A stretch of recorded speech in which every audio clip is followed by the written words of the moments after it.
Oh, no, this is home brew.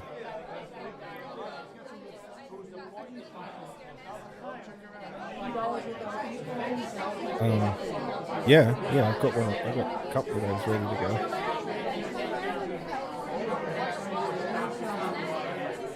Yeah.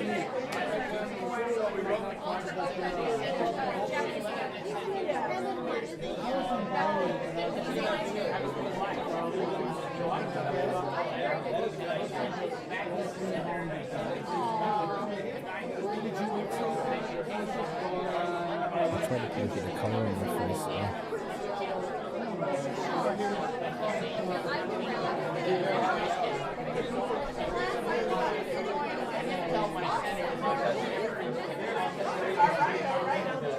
I've just yellowed up.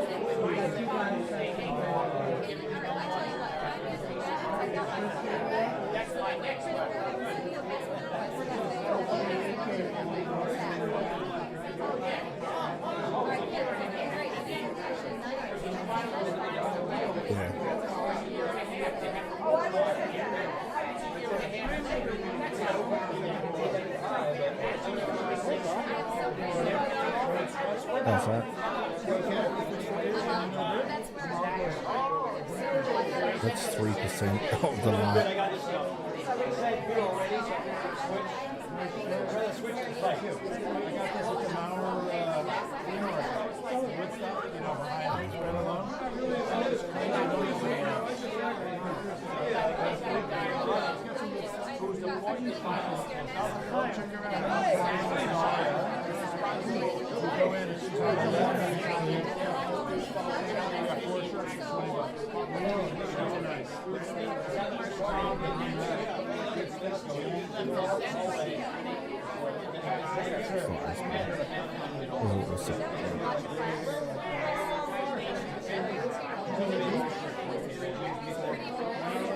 I'll grab some cans and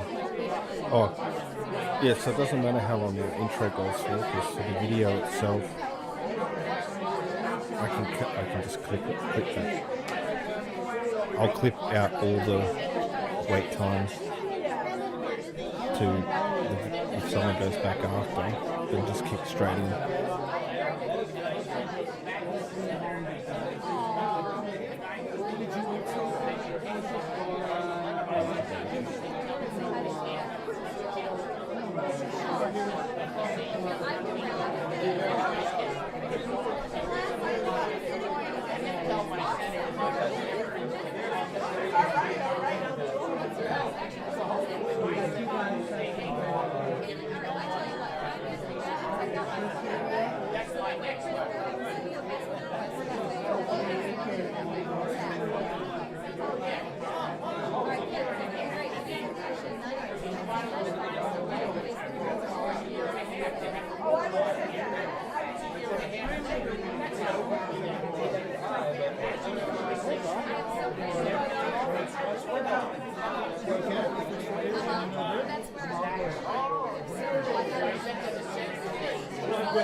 I'm ready to fire up whenever you are.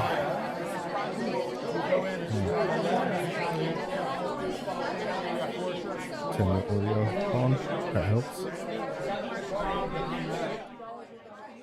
Hey guys, welcome to the first episode of the 60-minute mash with my guest Paul and myself, CJ. Today is the 5th of the 6th. What month's that? June 2024. Sure is. The year's getting away already. It sure is. It's crazy. And we'll be discussing what we have currently in Brewfather and what we've currently brewed. So, Paul, what have you brewed over the weekend? I didn't actually brew anything over the weekend because I'd done a couple of previous double batches, so I was pretty right. So I've been just enjoying the fruits of my labour. Very good. Enjoying what I've branded myself as what I call my Beam Reach. Oh yeah. And so it's Pilsner based with a bit of Vienna. And I used, just trying to think now, Cascade, and Simcoe. And it's come out really, really nice. Really nice. In fact, I'm drinking it too quickly. Oh. Yeah. I've been down that road before. I'm currently sipping on the all grain recipe kit, the Juice Bigelow from Kegland, and that. Yep. So I believe you're going to let us know how that came out this evening. Yes, I will. And compared to what we're drinking later on in the show, I must say I definitely prefer this kit from Kegland. From the mouthfeel to the flavor, the aroma, it's just I think it's a better beer. It's a better beer. That's surprising, since this is, I believe, the one we're going to be touching on is the Stone and Wood Hazy Pale. That's correct. Yes. You haven't cracked mine yet. No, I'll finish my masterpiece here, and then we'll get in and have a chat about that beer. What I did do. Sorry. No, go on. I had a pretty eventful day today, getting ready to go away, and I went to 2 different pubs. Actually, one of them was a club in Cardiff, which is close to home, at West Clubs, and the inside of that they got their own little brewery, and I think it's 750 litres they can produce, but they only generally make about 500 litres. And they get a guy come in from Sydney and a brewer, come in to make the beer. Yeah. And I said, oh, how often do they brew? Because I was quite keen to go and have a look, because I was interested. And they only brew when they need beer, so when they're running out. So I thought, oh, okay. So then I thought, oh, maybe they don't sell a lot of their beer, because they, being a club, they got like a lot of beers, and as well as they brew 2 they had on tap was a lager and a pale ale. And what I was very surprised about is the pale ale was very, very similar to your Euro, only without not as their pale was not as fruity. I was blown away. I thought, geez, that's a lot like Chris's beer. So I only had 2 beers, and so I had the pale, and the other one they did was a lager. And their lager is Pilsner based, very similar to what I brew a lot of. And the lager was actually lighter than the pale ale. And I was very surprised with that, because to me, when I make a beer, the pale ale is a lot lighter than the lager. But it was a nice beer, very similar to the pale ale, but I preferred the lager because it was less fruity. So, but it was a good drop, and so I thought, oh, okay. I was very interested, and that's what I found from that. And then I went to a local brewery. I was getting some work done on my car. Well, you've been a busy boy. Well, I have. It's cost me a lot of money today. Not only on my car, but way more than I've spent on beers I have for a long, long time. And went to the Whistler. The Whistler's in Maitland. And it's reasonably new. I'm not 100% sure how long it's been there for. But they're a craft brewery. And I had what they called their pale ale, and a hazy pale ale. Okay. It was awesome. It was really, really, really nice. It just had it was similar to my Beam Reach. That's the only thing I've got to compare it to, because nobody else knows what it tastes like. But my Beam Reach is a lot more bitter on the front end. Like we've talked before, where mine's a little bit bitter you get the bitter at the front and a little bit aftertaste. Well, this was very, very, very subtle, and I had to have a second one, of course. Yeah, of course. But the worst part is, when you're paying nearly $10 a beer, every time you have a friggin' beer, it's like, oh, I've just produced, 4 cartons of beer with what I've drank today. Yeah, you can't think of it like that. You get No, I know. You get depressed. I do the same thing. Even with this Stone and Wood, a carton of beer was $66. And there's only it's four 4-packs. I was telling a guy at work, and he's like, "What? That's not a carton." That's a cool. You remember, like prior to us doing our home brew stuff, we'd be looking in Dan Murphy's for the cheapest carton of beer. Where's the 30? Where's the anything under $40 carton? Yeah, I'll take that home. And now it's like, I can't drink that shit anymore. I do buy it still if I need to. If I run out, it's my between drinks, between kegs. Well, I'm only going to Dan's now if I want to try a craft beer. I'm not going in there for the usual suspects. Yeah, I try and avoid that.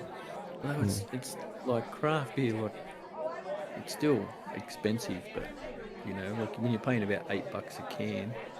Well, the only way I have kept my sanity is, like you said, if I went to the pub, I'm paying $10 a schooner. Whereas if I look at it per can, it's $5. So I'm still saving. I'm still saving 50%. Oh yeah. Well, me, last time I bought a can of craft beer just to try it. I think it was a Bolter Pale or something. It cost me $8 just for the one can. So obviously, if you buy a 6-pack, it's going to be cheaper. I think Jules has picked out a few brewery tours for us to go suss out next week. I think Bolter was one of them. Well, that'll be terrible. Mm. Can you get some free samples while we're there? No, well, the cost to do the tour, I think it's $30. But you get a drink on arrival. They do the tour, then you do a little tasting afterwards. Nice. Yeah. So, nice. Yeah, I'm keen to go suss out some of those breweries up there. Well, I was, this was only, like I said, a little 750ml, but that's the closest I've been and seen, all the... You mean 750 litres? Yeah, the bright tanks. Look, they had three bright tanks there. Yep. The HT, the louder ton, the mash ton. It was just good, and I don't know. It was just a little bit excited to see it. So I kept walking around. I couldn't go in there, of course. It was all partitioned off just with glass, but it was just good to see glass. You could see what was going on in there. Yeah, well, nobody was in there. They must have just finished. I think they brewed the day before, and it was just the fermentation process going on in the bright tanks. It was good. You could smell the hops. You could definitely smell the hops. Yeah, it was good. Do they use the not the cryo hops, the type of hops we use, the compressed ones, or are they using the whole leaf? No, they use the same as what we do. In actual fact, one of the beers that I had, there was a fair bit of Cascade in it. Cascade and all the popular ones. Cascade is the only one that comes to mind. And it was I think the Cascade was the only one that I actually used. There was 3 hops that went into one of them. Yeah, okay. Cardiff Brewery, they're calling it, Cardiff Brewery. So if you want to have a look, I think they got Facebook. There's a little bit of information about it. So. But it was, I was impressed with a little section there.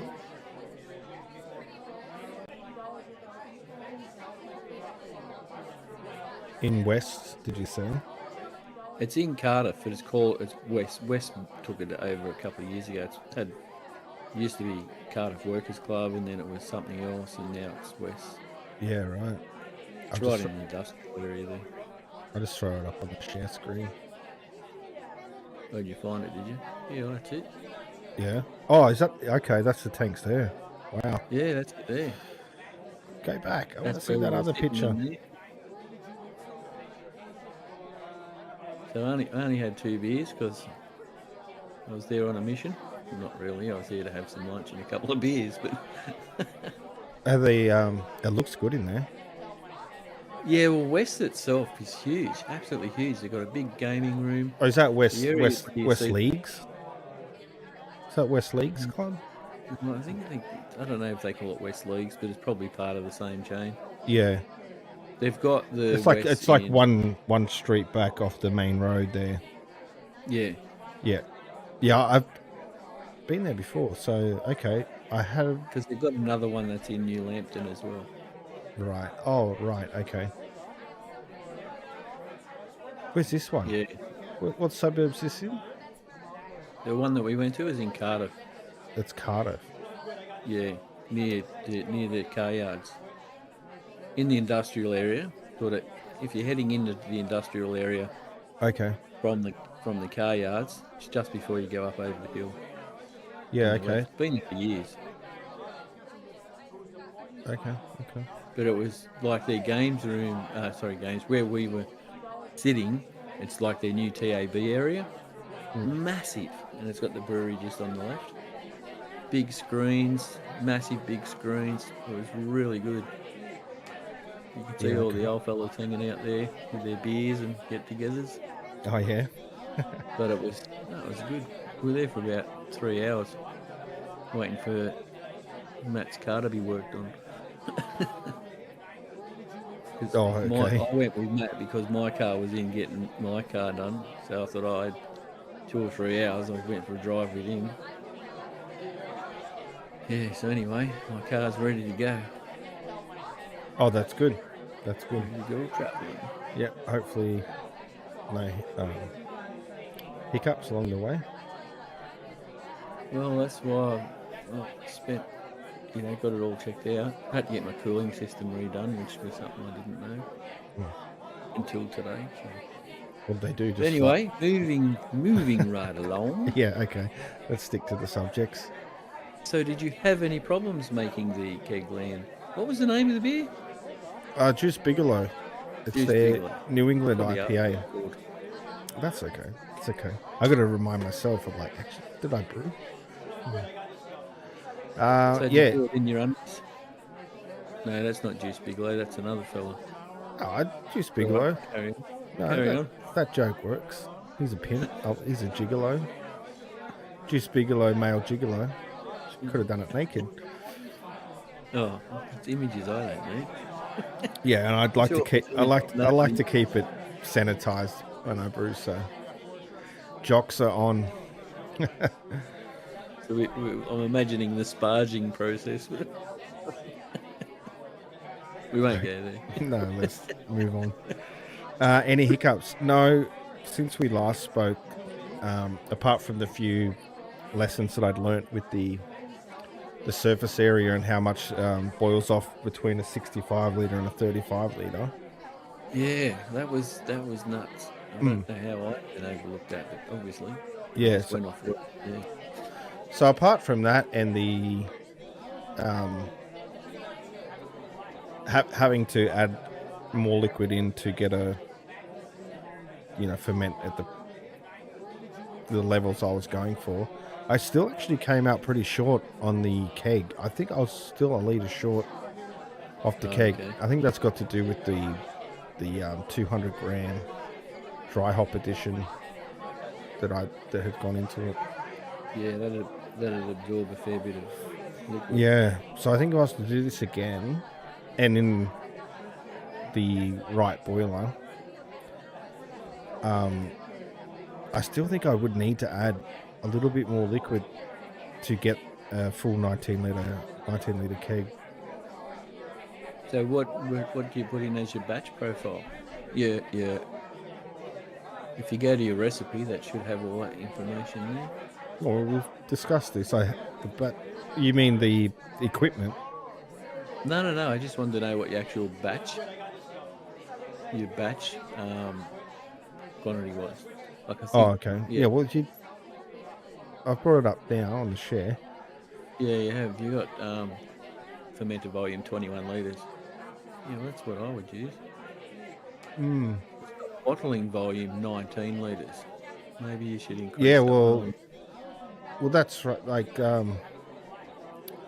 so the batch volume, this is how I see it. If I'm wrong, correct me. But the batch volume's how much goes into the fermenter, and the bottling volume's how much you can pull out of the fermenter when it comes to kegging bottling. Is that right? Yeah. So it's calculating how much should be left in the fermenter. Yes, your batch volume is what you want to put into your fermenter. Yeah. So I think at least to be comfortable, I think I would want batch volume 23 litres to bring the bottling volume up to 2021 because and then that should accommodate for that little bit of headspace that I didn't quite get to fill that keg.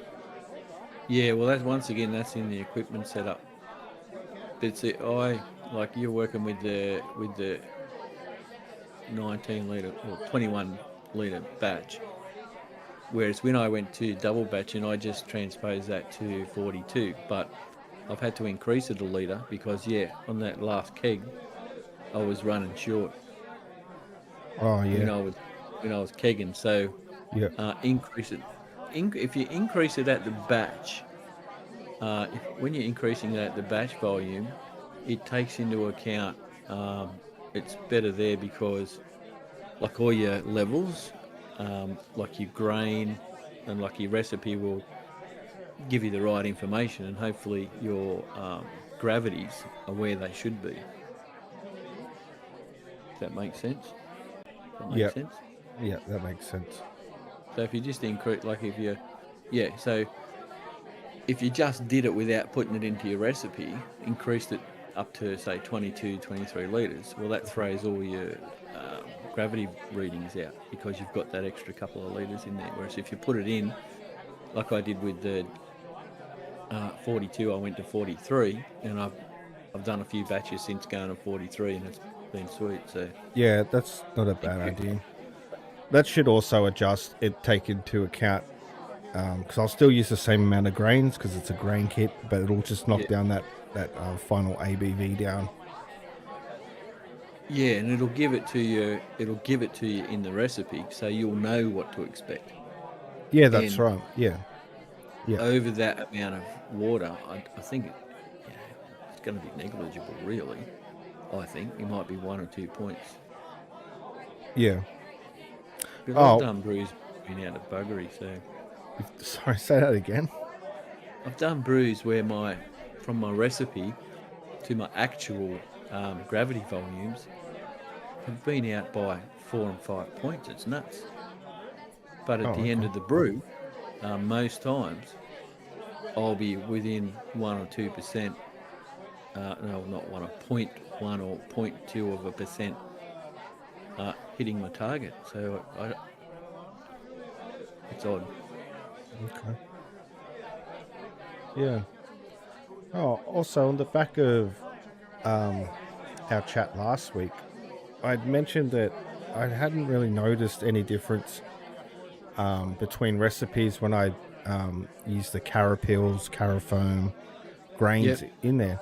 But I can tell you what, in this recipe, I'm really noticing some like really good head retention on this particular brew. So I retract that statement that I made last week that I don't notice anything because I'd stopped using it and I've used it again in this kit and I can 100% say yes.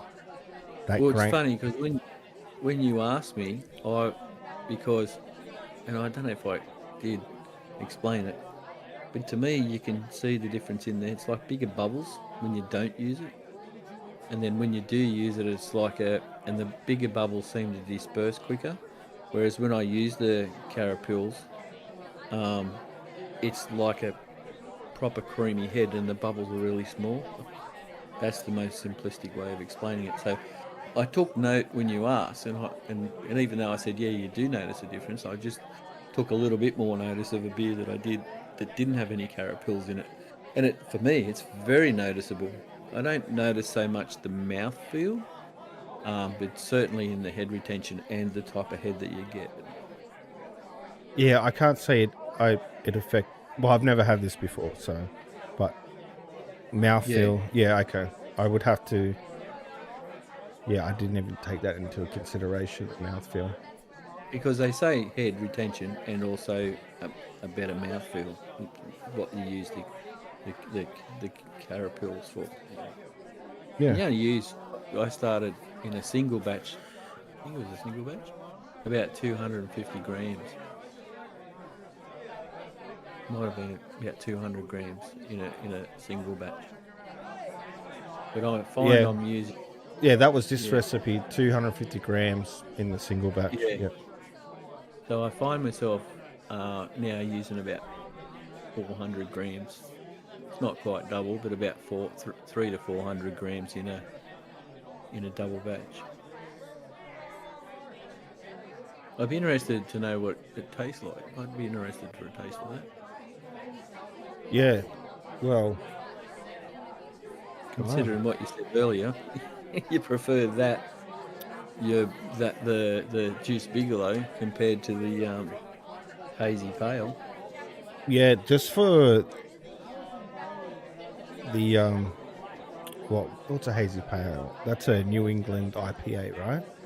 Or is hazy pale ale its own category? Well, basically, it's or West Coast IPA also. We do pale ales and we do lagers, and then, like all they've done is made a pale ale and made it hazy. And basically, making it hazy, generally, it's just by adding a little bit more oats and wheat and stuff like that. I think from tradition though, the New England IPA has always been hazy. That's one of its characteristics, was haziness. I haven't done too many New England IPAs. Okay. Well, just off the recipes I've done for anything they've called hazy or New England IPA, it does have those wheats. You know, those haze, the grains to give that haze. The grains you are going to filter out for a clear beer. Yeah, I remember the first hazy I did. You'd probably remember it. There was a lot of aroma. It smelled good, tasted good, but it had no haze. It had no haze. I couldn't have got a clearer beer if I was trying to make a clearer beer. It was a clear, It just wasn't the beer I anticipated, but it was still a nice drop. It was nice. It was nice, but didn't meet the brief. And then yours was like had the fruity and the haze. I tell you what, after the 200 grams dry hop edition for a single batch, that pays off. That is a fruit punch to the fucking nose, and I love it. And there was no bittering hops, was there? No, nothing. That's what I reckon. These beers that I tasted today, particularly the one at the Whistler, their hazy pale ale, I reckon there was no bittering hops. I think that's the secret herbs and spices for this is no bittering, and just kick it with the fruit, kick it with your fruity hops, get a haze, try and balance out. Well, what's a bad mouthfeel? When it's gluggy, so you kind of want it not water, but you kind of want it like a nice, you know, when you put too much cordial in the water and it's just too much, and it's shit mouthfeel. Yeah, you kind of want the grain bill. That's why a lot of people don't like the light beers. They light as in ABV percentage because they don't get that body. Yeah, making love in a canoe, huh? All right. This is going to key out. But you're probably going to see the text. There you go. Yep. All right, let's crack this sucker. We've been hanging out for beers before we started. You haven't had one? No. Oh, I had a couple of beers earlier and throughout the day. Did you have a good sniff? Don't put it up your nose like I did. Oh, it smells like passion fruit. That's what I get. It's fruity. I think. I guess that's the difference from drinking a fresh hazy. Actually, that color profile is pretty similar. Mine was had a little bit more amber to it.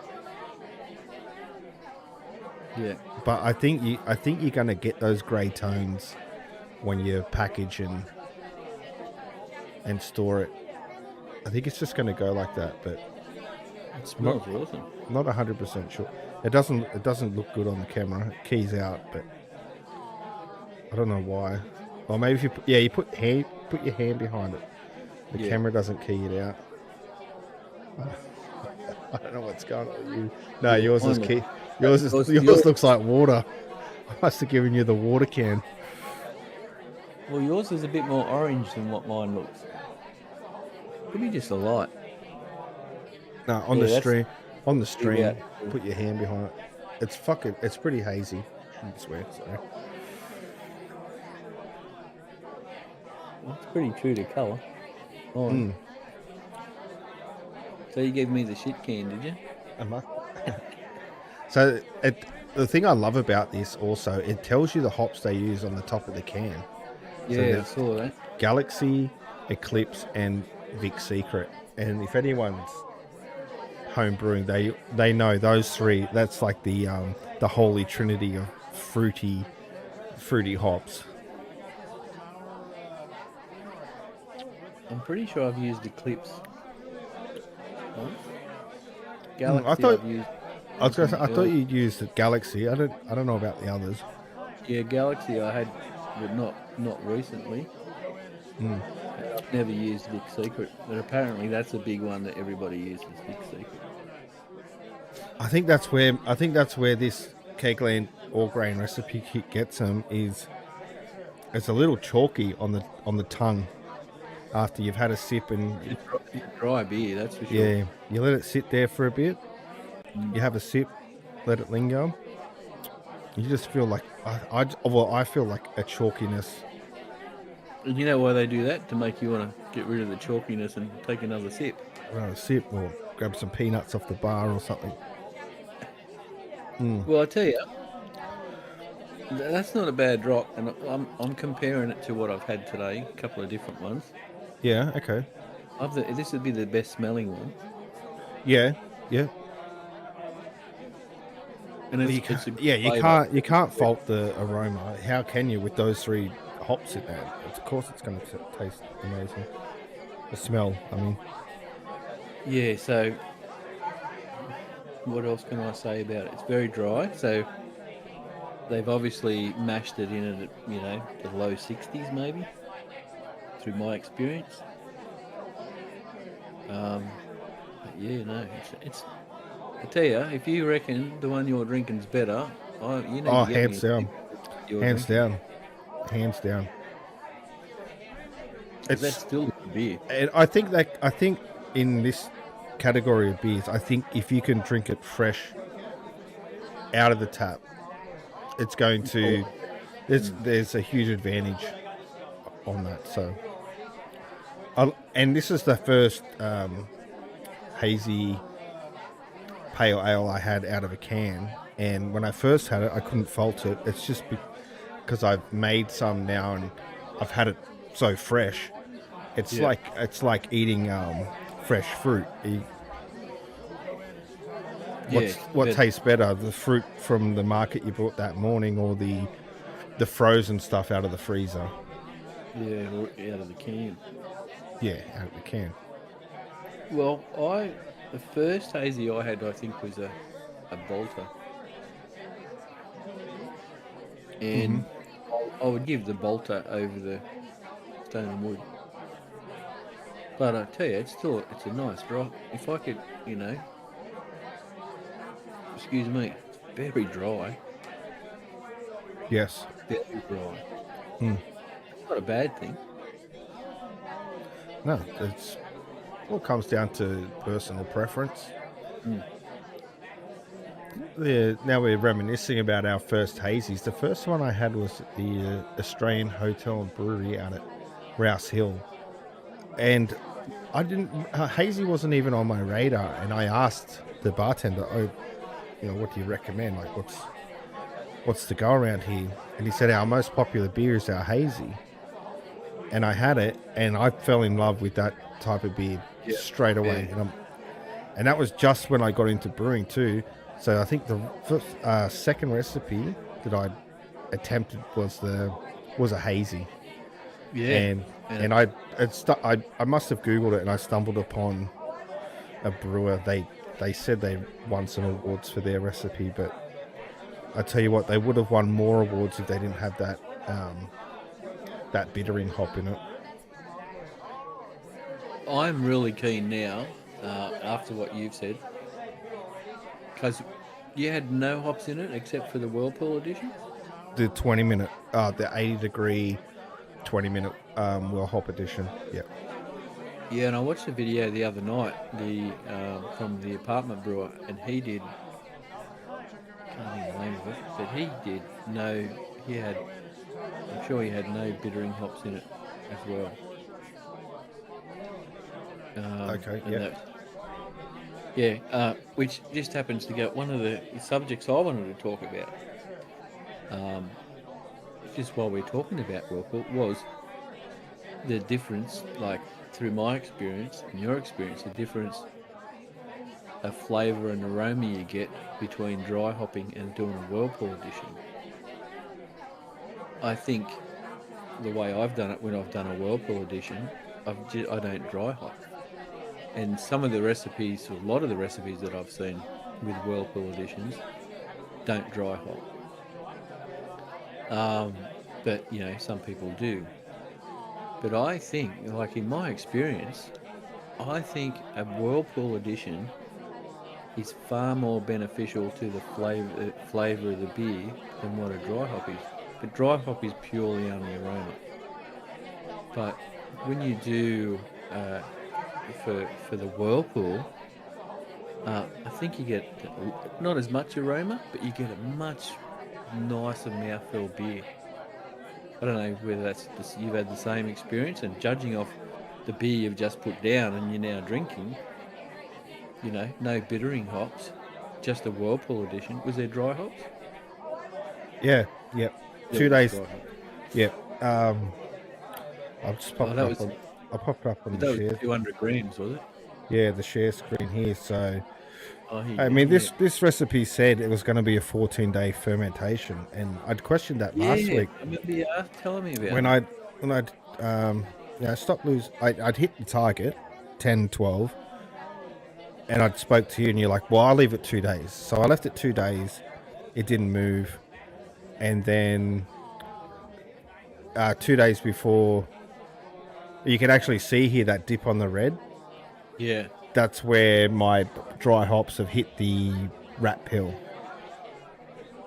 and it's jiggled around, so it's messed with the gravity. Yeah. The gravity reading.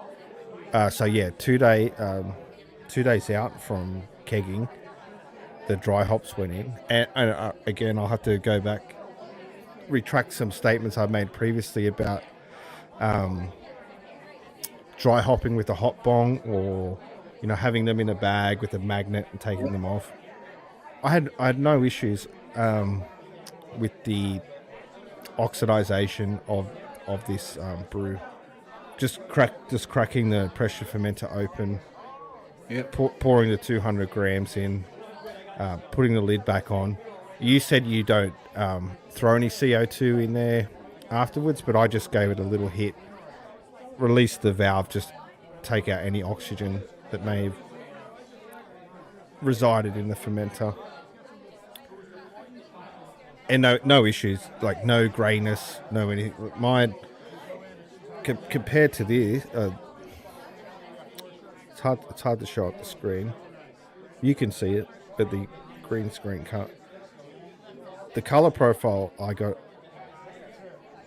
out of that brew, I'd say, what do we score it? What is it? EBC? What's the color scoring for the amberness? I think it is that. EBC or EBU? What's the EBC? You got IBU and the EBC, I think. The EBC. I'd say, I don't even know how to score it, but I'd say it's 30% more amber than that. But that could come down to the grain, so I might be talking out of my ass. Yeah, so dry hopped, kegged. I don't even know why we got here. Oh, the dry hopping. Yeah, it was dry hopped. Yeah. No, long story short, yes, it was dry hopped. Yeah. So you did both, but no bittering hops. Go back to the whirlpooling versus what was it? Whirlpool versus dry hopping. See, like some people do both, some people do one or the other. I got a few questions, if you could entertain me. The whirlpool, is that after the boil and you've cooled down to the 80? Yeah. And then you whirlpool for, is it 20 minutes? Yeah. 10 minutes I do. Yeah, whatever the recipe or whatever you feel like. And so those hops don't go into a hop spider; they're just straight into the boil. No. I put them in a hop spider. I did that once. Put them straight into the kettle and never again. So what's the point of the whirlpool? I guess So instead of just because they call it a whirlpool edition because, like, basically when it's cooling down, even if you're not going to put hops in it, but a lot of people will stir. Probably more the people that don't have the pumps. They stir it, and the idea of it is to get all the big heavy clumps of matter, the hops, the wheat particles. So when you stir it, all the stuff goes into the middle. Yeah, it makes like a little volcano shape. Yeah. So they do that. So then when they release the valve to let the wort out, all the chunky stuff stays in the middle, and that's why they call it a whirlpool edition. Okay. I guess yep. Go on. So they're doing that for two reasons. It's not just to circulate the wort through the hops and get all the oils out. It's also for when they, like we don't have that issue, except, I do it, so it just helps with the cleanup because you end up with a lot of crap sitting on top of the false bottom. Yeah, I might have to put that into the rotation just to make sure when I'm dumping it into the wort chiller that I'm getting maximum amount of liquid off the bottom of the boiler. Yeah, that's it. So when we would do it, like we're not like days of old, they're going from their mash tun into the louder tun they call it when they're doing the boil. So when it's going into the boil kettle, they're not taking all the big particles with them. And that's my experience. Why they call it the whirlpool edition is because you just happen to be doing that at the same time. And so a lot of them, see how we'll pull our grains up out of the wort, and then we'll sparge on top of the wort. A lot of people, if they're running the 3 containers, even brewing the bag, they will sparge as it's going into the fermenter, into the boil kettle, so that like they'll release the wort, and then they'll let it run as they're sparging. Whereas we put it all into the one and boil. But that's our mini brew system. So, but the 3, you've got your HLT, your mash tun, and then you've got the boil kettle or louder tun. Should get my terminology right. That's why they do that as well. And then when they go into the whirlpool, They do that to stop a lot of the particles going through the pumps and all that sort of shit as All well. right, yeah, I'm definitely going to have to, put that into the process. I think that might help me get a bit more juice out of the boiler. Well, I'm really keen to do a non-bittering, or just like what you did, do the same way, do a Whirlpool edition and then a dry hop. Oh, so I'm going to have to go to the bathroom, but I'm going to leave. Can you see the screen share? Yep. I'm going to leave you with this for a little giggle. It's a little clip, a compilation of some beer funnies. I'll be back in 30 seconds. You can still only see Brewfather.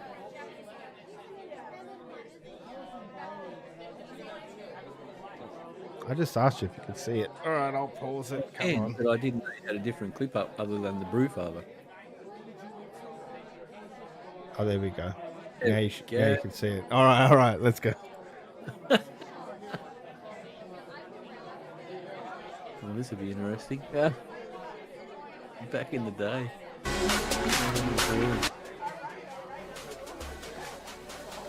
No way.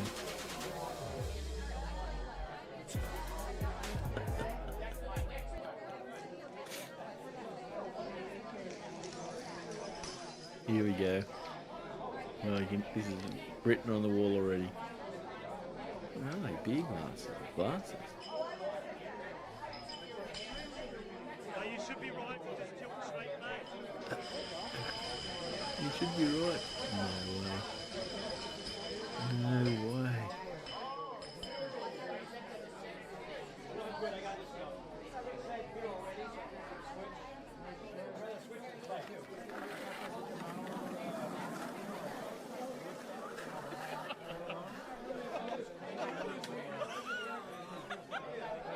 So much for a quick trip home.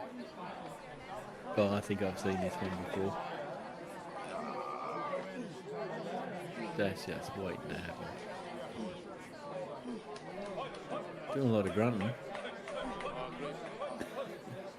What's he got? He must have nearly 20 bloody steins there. Not many now.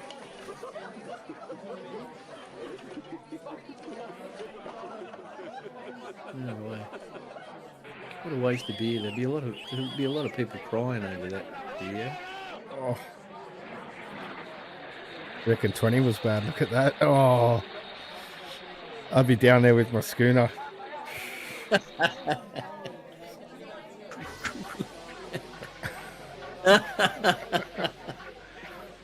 Oh, that didn't go to plan. Well, that was a quick getaway.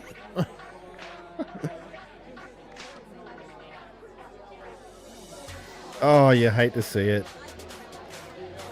You think these delivery guys who've done these deliveries so many times that they would see the writing on the wall? Yes.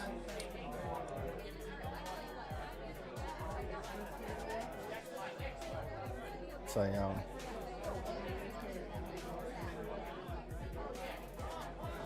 be one of the biggest fears owning a brewery, isn't it?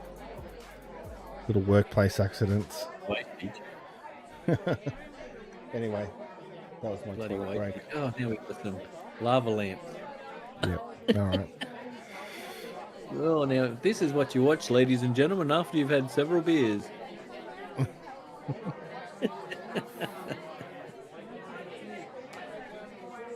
Yeah. So anyway, that was my little funny. I thought, what a good way to break up the video. Now my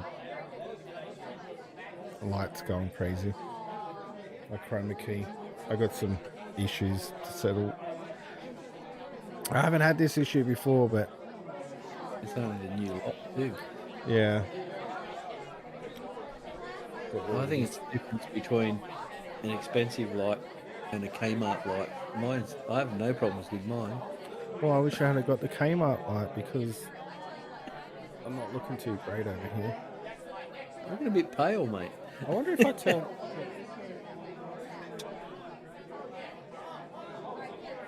No, that makes shit worse. Anyway. What did you do? Turn it off? Oh no, I turned the main lights off. But anyway, come, we can move on here. Oh, We okay. can move on. We've got Well, was there any? There's no other questions we had on the whirlpool and the dry hopping.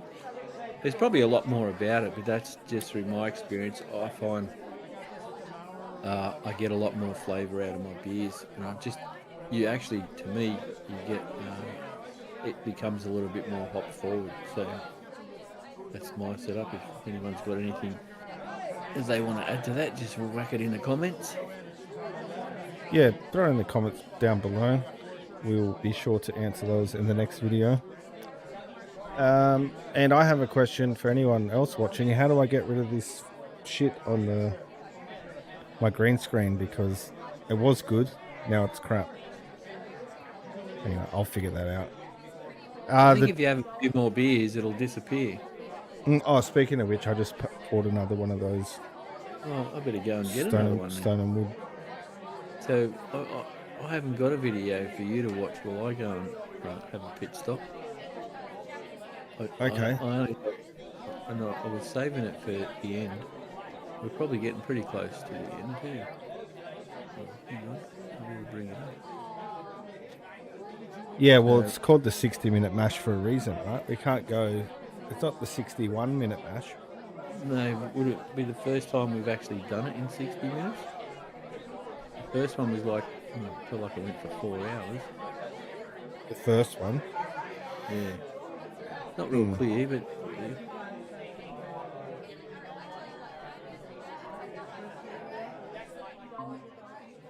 There we go. Yeah, you got to take over my over the screen share. I did. I did take over. Oh, okay. I'm with you now. Yeah. So I just thought this was funny when I saw it.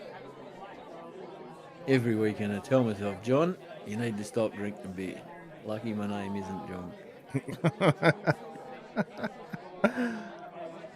That's pretty good. I thought it was funny. Anyway, I'll bring the other one up. I got another one. Oh, that's just going to throw the screen share into array. Oh, I tell you, I'm getting into gardening. That's what I'm doing. I've never been a gardener, but I've worked out where I can excel. You're going to grow hops, aren't you? No. All right. This guy's got the right idea, I reckon. Now I'm interested.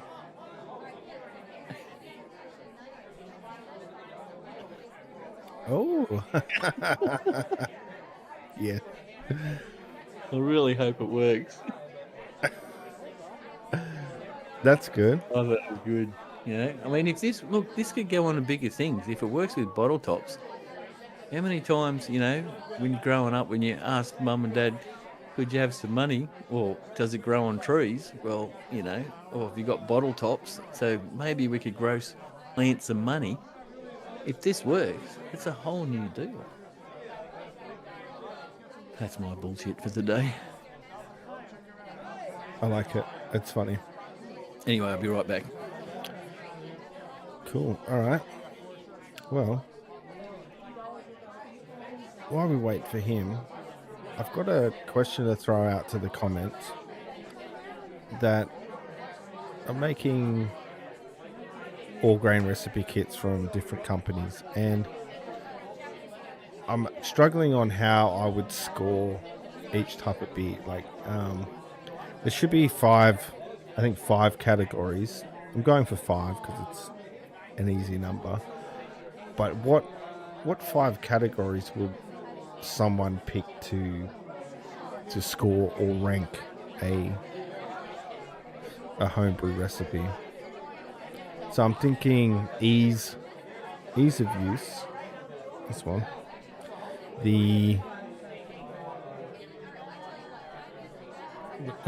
I guess depending on the type of beer, like, does it match the color profile?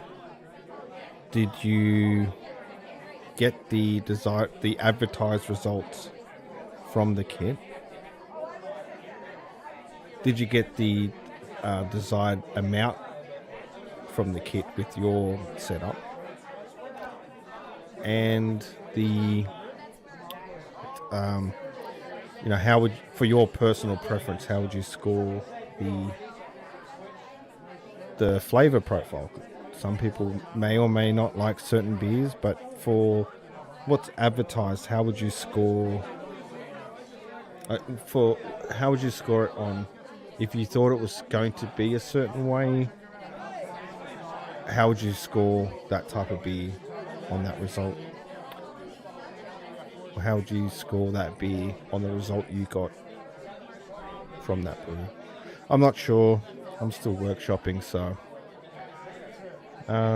any suggestions, please hit me up, because I'm not quite sure how to do this. Yeah. Okay.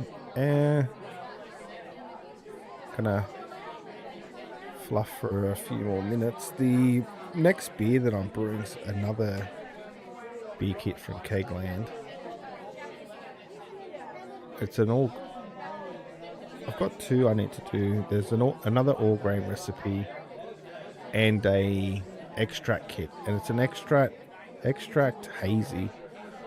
So I think I'm going to do the extract hazy just to compare that to the all grain hazy I recently brewed. Like raining again. He's back. Where's your headphones? I haven't had them on all. Oh, I'm on the monitors. Yeah, you're on the... Not the monitors, just the Blaster X. Because you haven't been getting any feedback, so I just thought I'd leave it on that. Yeah, who needs headphones when that works? That's pretty good. No feedback. I was just saying that I've got two recipes. One's another all grain kit from Kegland. Yeah. But I also have a extract hazy. Oh, okay. And I was thinking maybe I'll do the extract hazy next, just so I've got the all grain kit hazy fresh in my mind.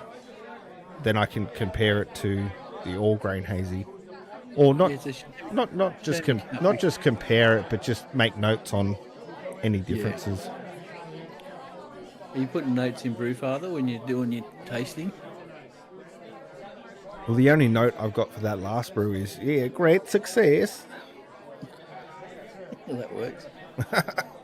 Thumbs down, you don't make it again. Thumbs up, you'll make it again. Pretty much. Well, what do I say? I don't know. I was just asking the audience of none that what would be the 5 categories to rank these different recipes that I brew, because I'm trying different recipes, all grain extracts. I've got to have 5 ranking categories of five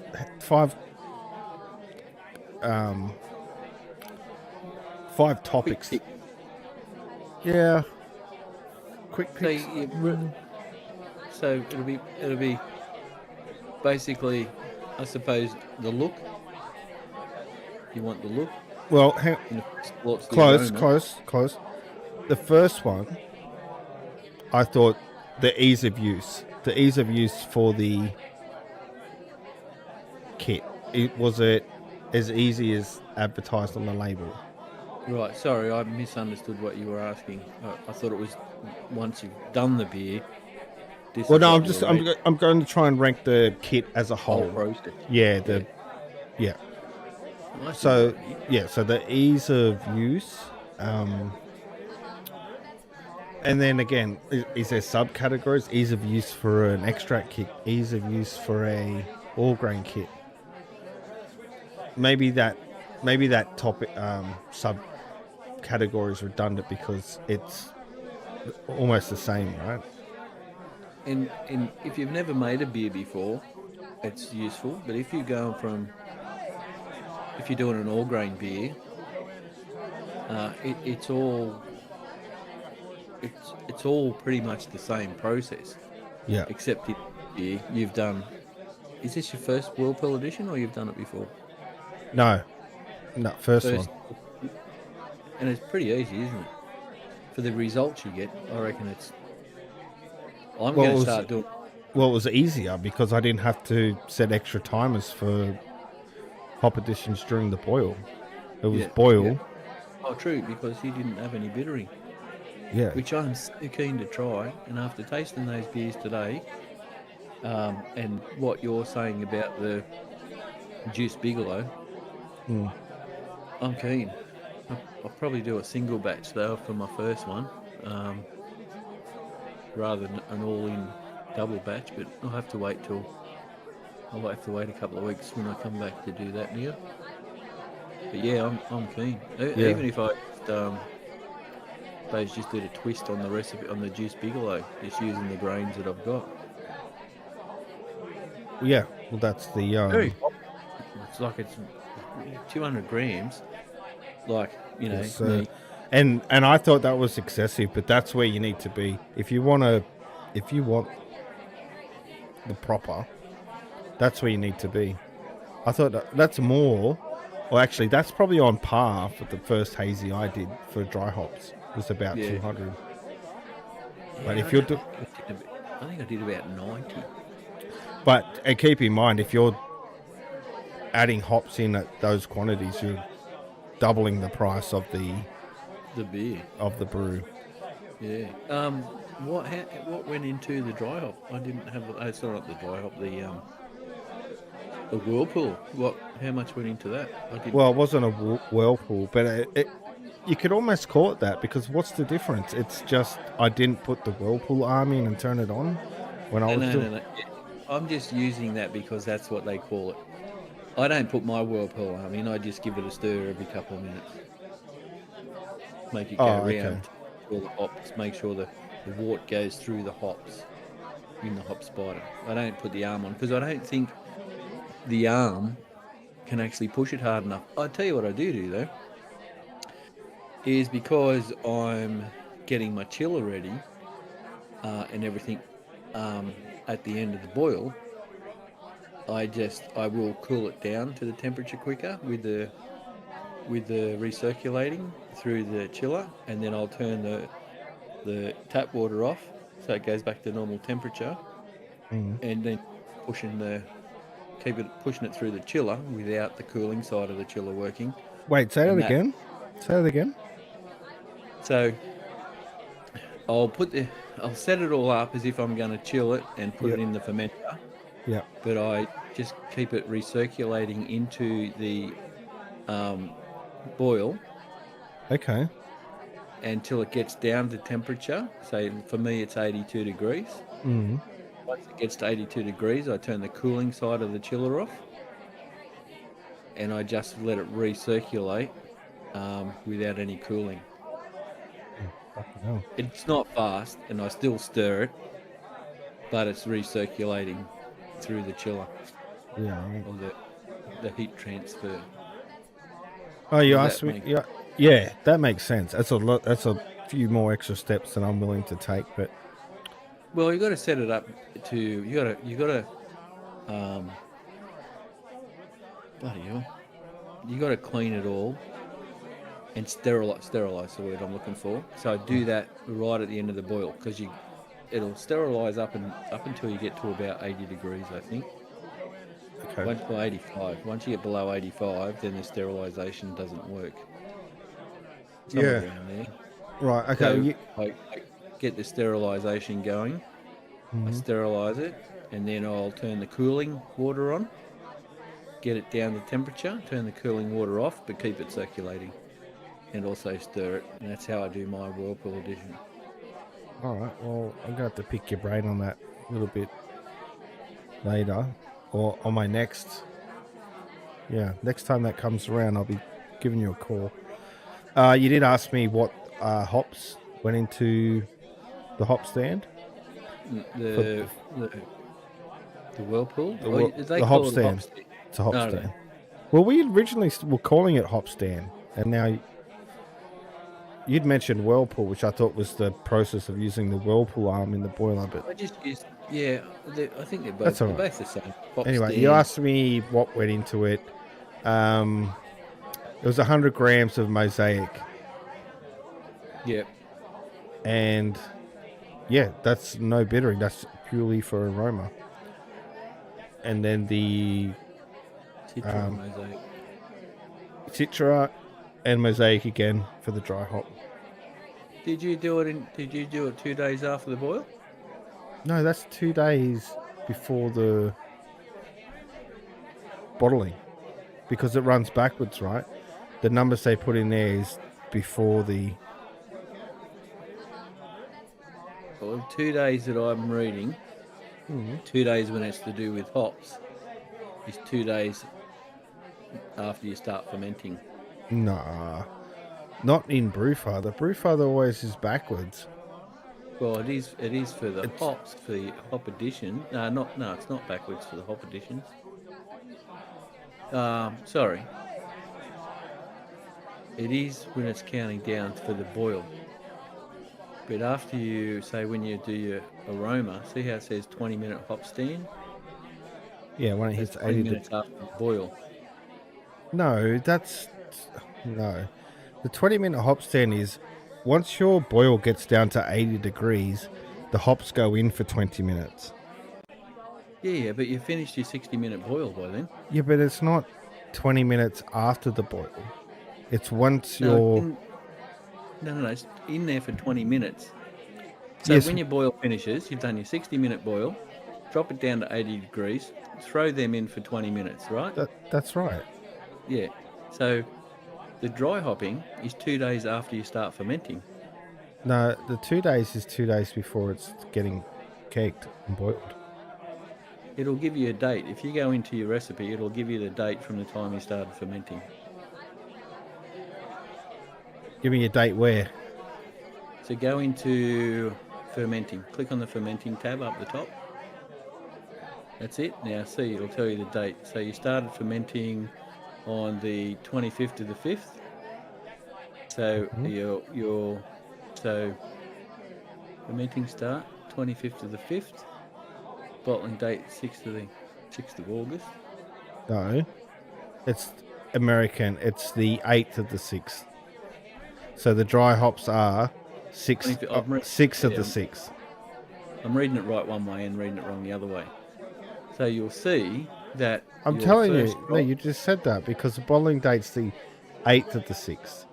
It says here the dry hopping, the 6th of the 6th, 2 days before. Yeah, 2 days before you bottle it. Correct. Not 2 days after I ferment it. Told you, it runs backwards. The days they give you is a countdown. 2 days before the next step.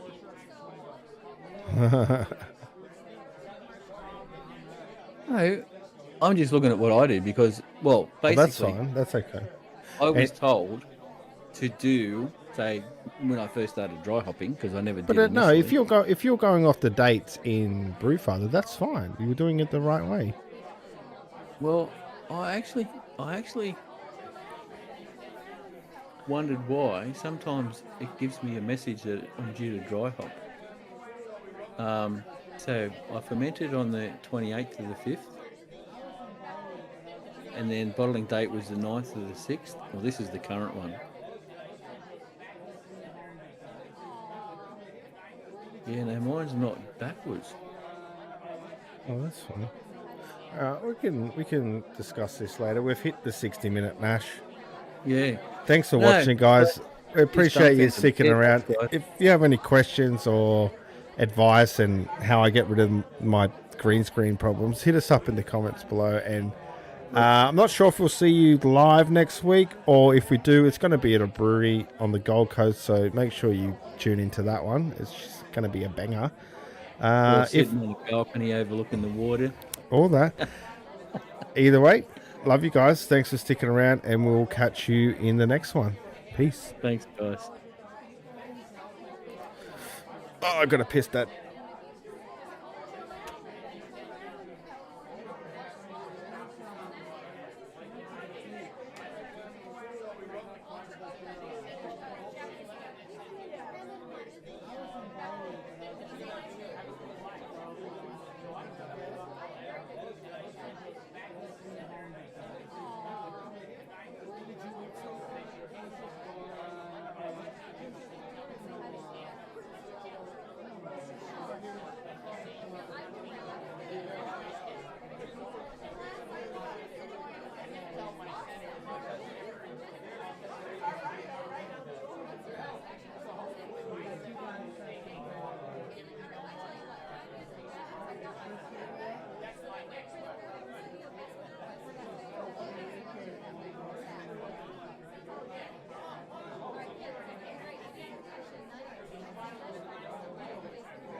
I'm back. Much needed. After a much needed pee-pee.